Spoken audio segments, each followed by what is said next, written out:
from My Letitia Fitness, and welcome to today's episode. We are going to be covering rowing. So I love rows for the back. Back training is one of my favorite things, and it's a super important one to be including into your program at all times. So we normally focus a lot on pressing types of motions, thinking about barbell press, bench press, chest press, that kind of stuff, push-ups, and those are great to include, but we also want to make sure that we're doing a lot of exercises for our back. Our back muscles are what tends to get weak, right? We get rounded posture, kind of tighter through here and weaker through the back. So it's really helpful to help work on those back muscles and strengthen them, and the row is a great exercise to do that. So today we're going to cover 5 different rowing exercises which we can include into your strength training program. So we're going to start off with barbell. We're going to do 2 with the barbell, we're going to do a couple with dumbbells, and then we're going to finish off actually one more with the barbell, kind of set up as a landmine position. All right, let's get to it. Okay, so the first exercise we're going to get to is a barbell row. So we're going to hold on to a barbell. We're going to grab a little bit wider here. Okay, so I'm outside of my legs. I'm going to have soft knees, okay? Feet are about hip, shoulder distance apart, and I'm in a nice hinged position here. So it can be anywhere kind of from 45 degrees all the way to that 90-degree position. So whatever's feeling comfortable. Keys here, I'm just going to turn to the side. So we've got a nice flat back here. So we don't want to be rounded out at any time. We're sticking our butt back behind us, nice flat back. Hands are hanging straight down toward the floor. So from here, I'm going to row up towards my stomach. I'm squeezing my shoulder blades down and back, and then I'm controlling that weight back down toward the floor. So nice pull back and coming back out. So I'm going to breathe out on the pull, and then nice control back down. So what I'm watching for here is I'm thinking about pulling those elbows back, driving the shoulder blades down, but I'm not thinking about shrugging up. So we don't want to have this happening. We're keeping those shoulder blades down and back the whole time. So obviously start with a unloaded barbell, and you can progress to weight as you get more comfortable with that position there. So you're going to start with anywhere from 10 to 12 reps. Okay, so second variation here is a barbell row, but we're going to use a reverse grip or an under grip. So it's going to hit the biceps a little bit more, and it often can be a little more comfortable for people because we're going to keep the elbows tight into the body.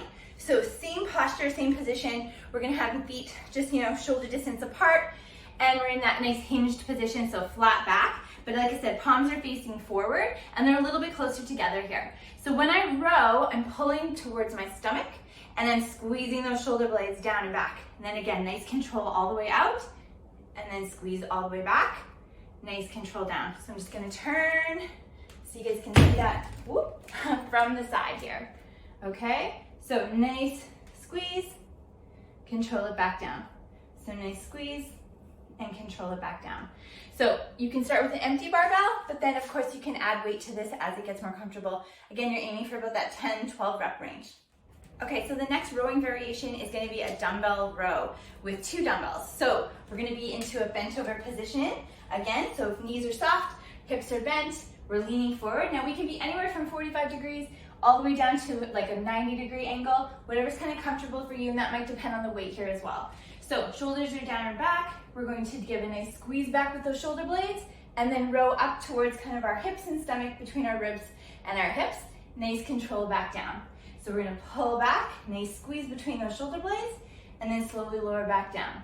So we're going to give that nice squeeze with those shoulder blades first, and then pull back with those arms, nice controlling it back down here. So again, keys are keeping that core tight, back stays nice and flat here, and we want to watch that we don't end up kind of internally rotating with those shoulders. So the important thing is that we get that retraction. We're trying to pull those shoulder blades down and back first, and then we pull with the arms.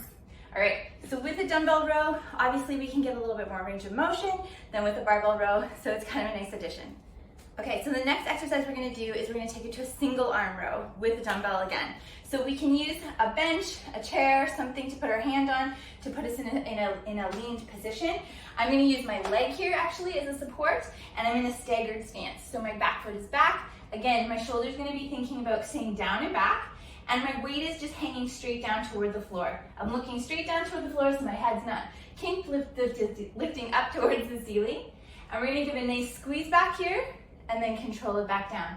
So again, I'm pulling that shoulder blade in my back pocket, nice squeeze back, control it back all the way down. So retract, squeeze, control it back down. Just like so. Perfect. So again, keeping that back nice and flat, Nice hinged position to take the weight and the pressure off the back. You're gonna do 10 to 12 reps each side. All right, so next up is going to be a T-bar row. So we're gonna use our barbell set up like a landmine. So we're gonna have it on the floor at one end. And then this end, we're gonna attach a weight to it if we need to, whatever weight that is comfortable for you. We wanna aim for about 10 to 12 reps here. So we can either hold onto the bar itself or we can use something for a handle. So I'm gonna use a strap, but you can use a V-shaped handle as well that you would use for like the seated row. That works too. So we're gonna get into position, our feet are either side of the barbell. We're gonna have our hips down, core is pulled in, and we're gonna hold onto that handle or strap. We're gonna lift up into our start position. So from here, we're gonna keep our chin just neutral, head looking at the floor. We're gonna pull those shoulders down and back, and then we're gonna row up towards us, squeezing our shoulder blades down and back. Nice control on the lower, then good retraction, and pull back towards you. Nice control, back lowering down. So we're gonna repeat that for 10 to 12 reps. Okay, key points here is that core is staying nice and pulled in. So all times we want a nice flat back. We don't want to end up in a rounded position anyway. So we're keeping that good position here. Okay, so that concludes our 5 rowing exercises for today. I hope you guys found this valuable and useful and are ready to throw them into your program this week. So you can pick and choose from the ones that we've done. Throw them in a couple times a week. It's going to be great for your back strengthening and help with your posture. If you're looking for more program information or training information, be sure to send me an email or head over to my website and sign up for one of my programs. I look forward to working with you soon. Until next time, have a great day.